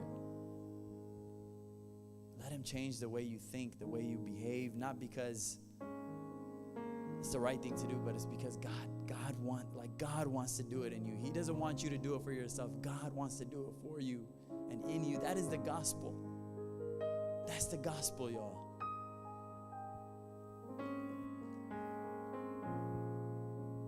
So can we all stand, or whatever you want to do. You don't have to stand, because that could be whatever you want to do. Whatever. I don't want you to do it because it's a ritual. I don't want you to do it because everyone else is doing it. I don't want you to raise your hand. If you don't, I want you to be authentic. I want you to be genuine. And I want you to worship God in the most authentic way that you know how. If you feel doubt in your heart, confess that to Him. If you feel hate in your heart for somebody, confess that to Him. Just be real. Just keep it real with God. If you feel fake or phony, just confess that to Him. God, I feel fake right now. Confess that to Him. Just be real. Don't do it because everyone else is doing it. Don't do it because I said you should do it. Do it because it's real and it's authentic. Let's go before the Lord.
I just wanna sit here at your feet.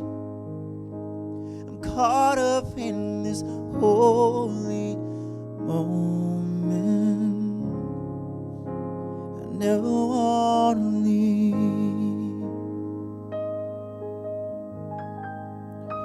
Oh, I'm not here for blessings.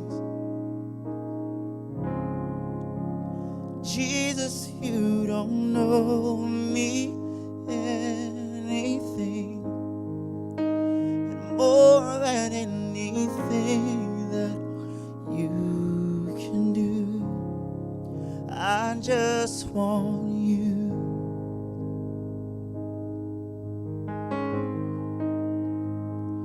'Cause I'm sorry when I've just gone through the motion. I'm sorry that I just sang another song. Take me back to where it started.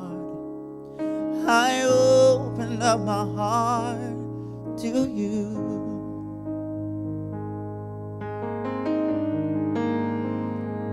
'Cause I'm sorry when I'm come with my agenda. I'm sorry that I forgot that you're enough. Take me back to where it started. I opened up my heart to you.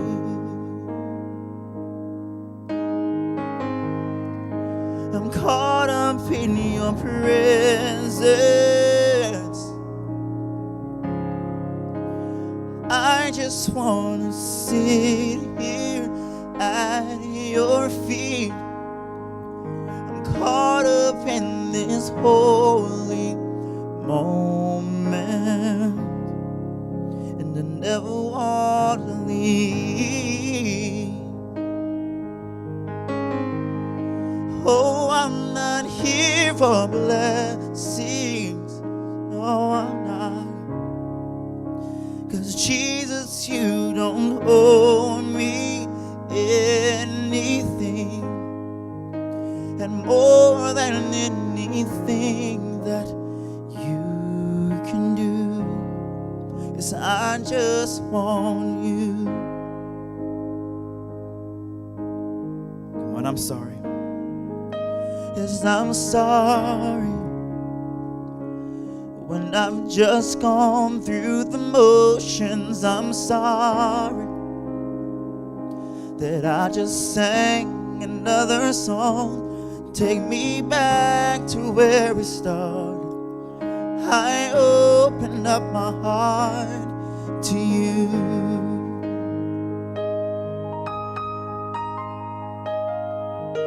Yes, I'm sorry, Lord, when I've come with my agenda. I'm sorry that I forgot that you're enough. Take me back to where it started. I opened up my heart all to you. You and you alone, God. I'm caught up in your presence. Yes, I just wanna sit here at your feet. I'm caught up in this holy moment, and I never want to leave. Oh, God. Oh, I'm not here for blessings. Jesus, Jesus, you don't owe me anything, and more than anything that you can do, I just want you.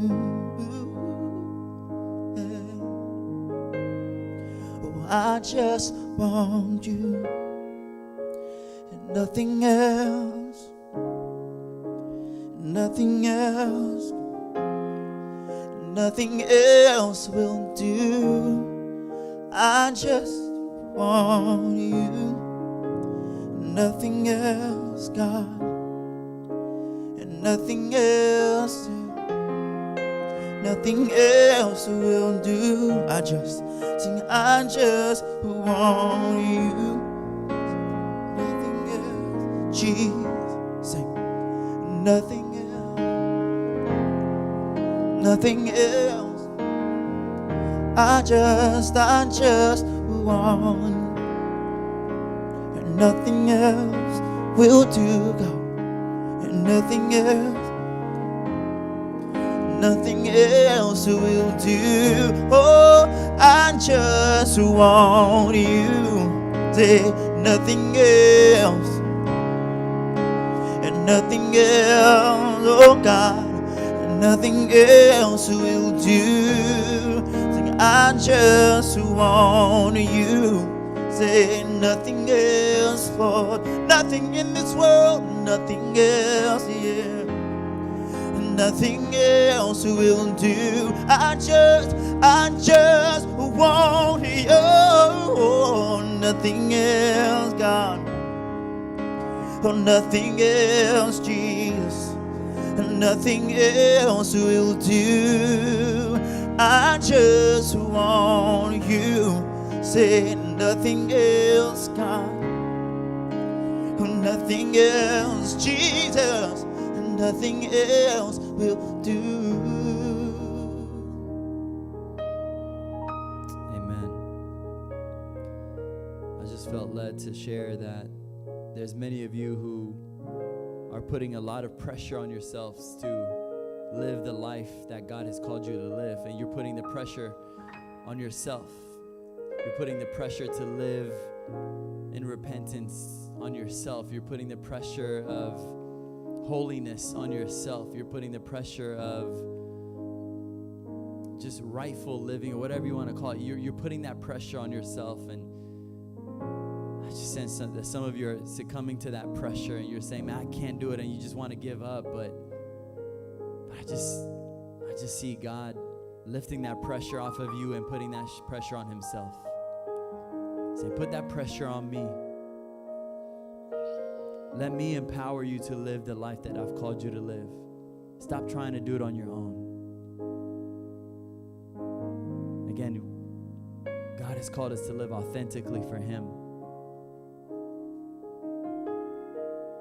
So if there's anyone that needs prayer, or if you just I want to open up the altar to you, I want to open up whatever avenue that you want to be able to surrender your life to. I want to open up and invite you to release the pressure and let the God who created the universe hold it for you.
just want you and nothing else, and nothing else, nothing else will do. I just want you, nothing else, God, and nothing else, Jesus, nothing else will do. I just want you, nothing else, nothing else, Jesus, nothing else will do. Oh, I just want you, nothing else, yeah, nothing else, God, nothing else will do. Yeah, I just want you, nothing else, my God, yeah, saying nothing else, only you, Lord, nothing else will do. Oh, I just want you, say nothing else, nothing else, nothing else will do. I just want you, nothing else, Jesus, only you, nothing else, God, yeah, nothing else will do. I just want you, say nothing else, God, nothing else, oh God, nothing else will do.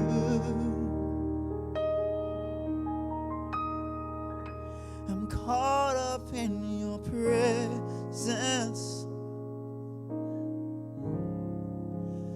I just want to sit here at your feet. 'Cause I'm caught up in this holy moment, and I never want to leave. Oh, I'm not here for blessings, Jesus, you don't owe me anything more than anything that you can do. I just want you.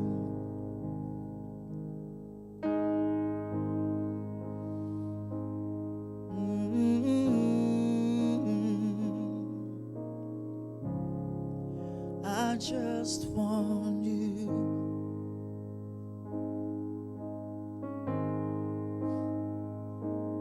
Oh,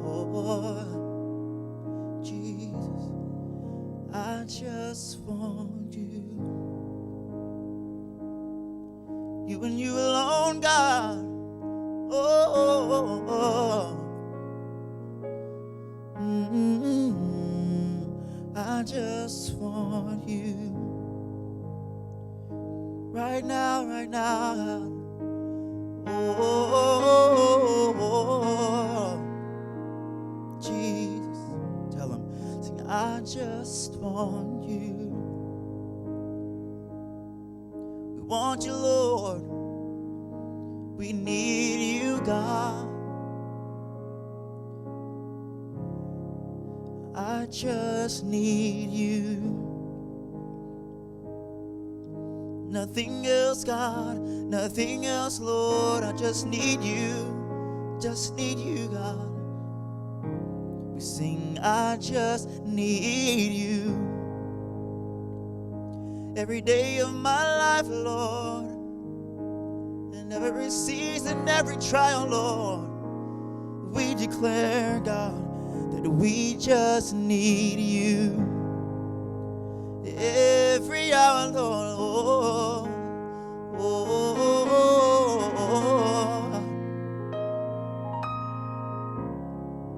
we just need you.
Have you come to the end of self? Do you thirst for a drink from the well? 'Cause Jesus is calling.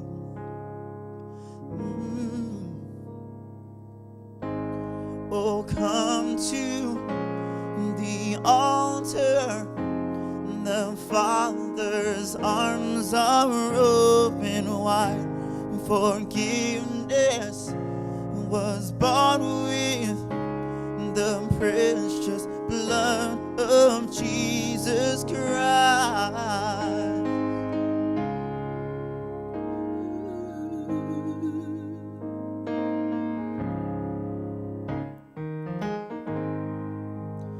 Leave behind your regrets and mistakes.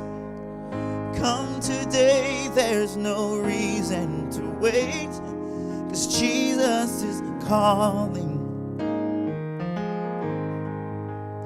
Bring your sorrows and trade them for joy. From the ashes a new life is born, 'cause Jesus is calling. He's calling. Sing, oh, come to the altar. The Father's arms are open wide. Forgiveness was bought with the precious blood of Jesus Christ. Oh, come to the altar. The Father's arms are open. Come on, sing. Forgiveness was bought with the precious blood of Jesus Christ. Oh, the precious blood of Jesus Christ, yeah.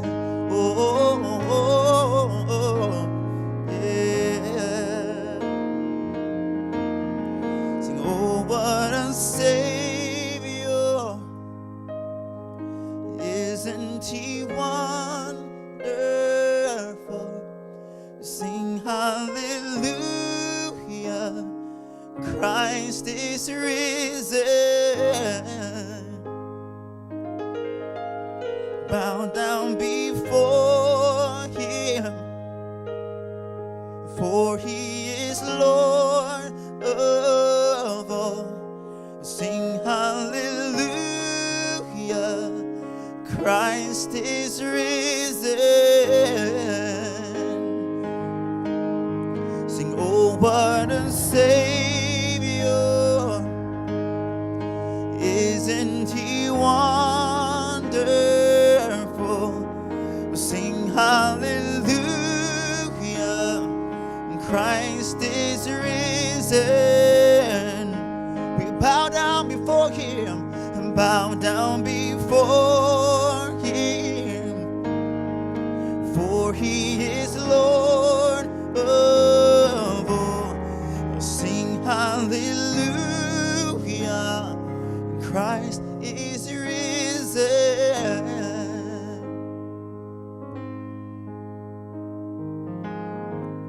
Oh, come to the altar.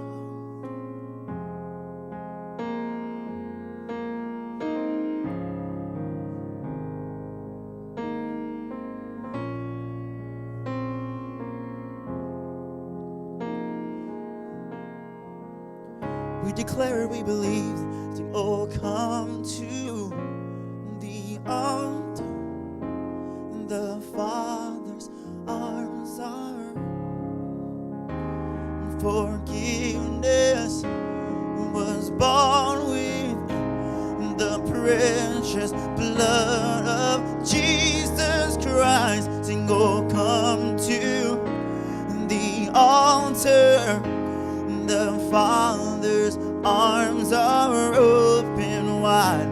Forgiveness was bought with the precious blood of. One more time we sing, oh, come to the altar. The Father's arms are open wide. Forgiveness was bought with the precious blood of Jesus Christ.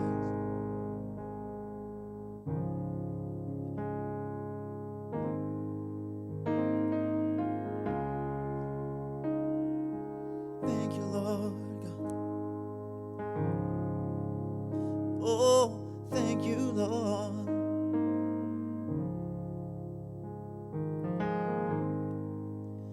Bear your cross as you wait for your crown. Tell the world of the treasure you found.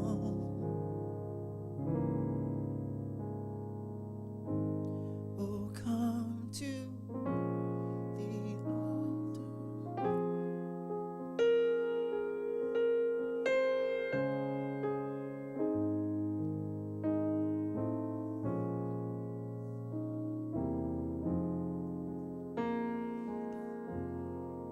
One more time, sing, oh, come to the altar.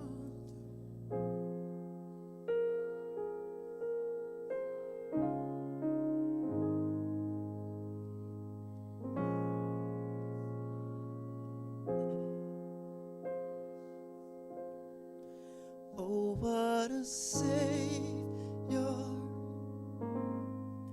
isn't He wonderful?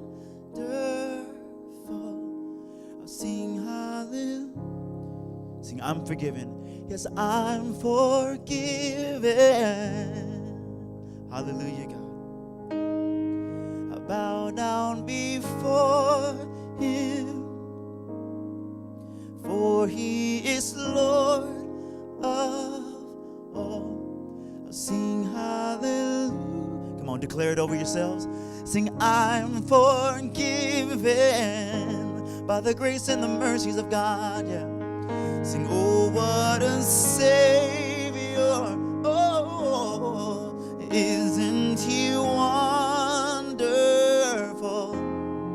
Sing hallelujah. Come on, declare it, sing. Sing, I'm forgiving. Yeah. Walk in His forgiveness today. Walk in His forgiveness. And I will bow down before Him, for He is Lord of all. And I will sing hallelujah, 'cause I'm forgiven. Oh, what a Savior, Lord. Sing, oh, what a Savior. Isn't He wonderful? I'll sing hallelujah. I'm forgiven. Oh, yes, I am. And I will bow down before Him, and for He is Lord of all. I'll sing hallelujah, 'cause I'm forgiven.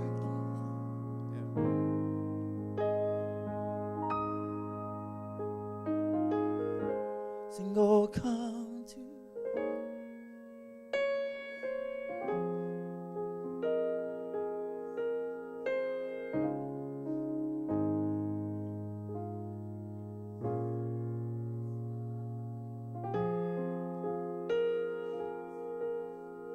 One more time. Sing, oh, come to.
our hearts will cry, these bones will. Come on, declare it. Great. Yeah.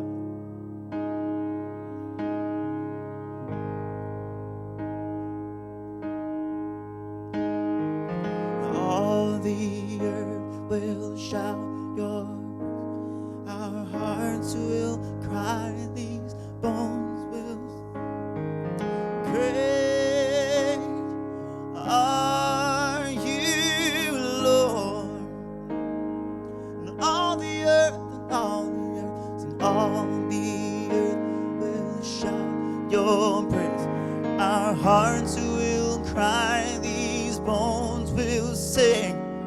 Great are you, Lord.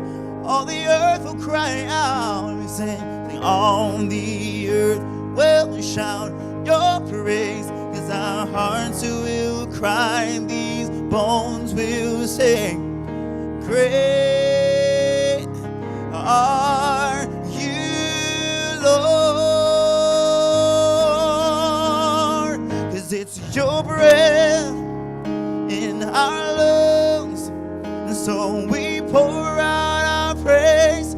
We pour out our praise. It's your breath in our lungs, and so we pour out our praise to you, oh. It's your breath, yes, God, in our lungs, and so we pour out our praise. Say, 'cause it's your breath in our lungs, and so we pour out our praise to you, oh, great are you, Lord.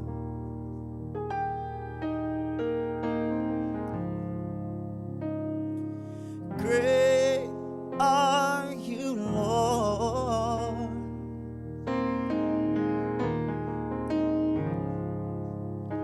We're singing, great are you, Lord.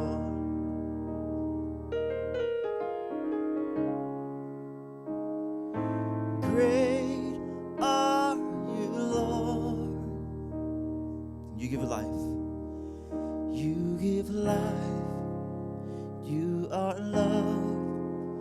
You bring light to the darkness. You give hope.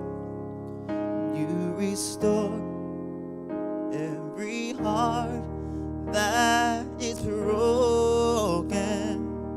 Oh, great are you, Lord. You give life. And you give life. You are love. You bring light to the darkness. You give hope. You restore in every heart that is broken. Yeah, God. Great are you, Lord. It's your breath. Sing, it's your breath in our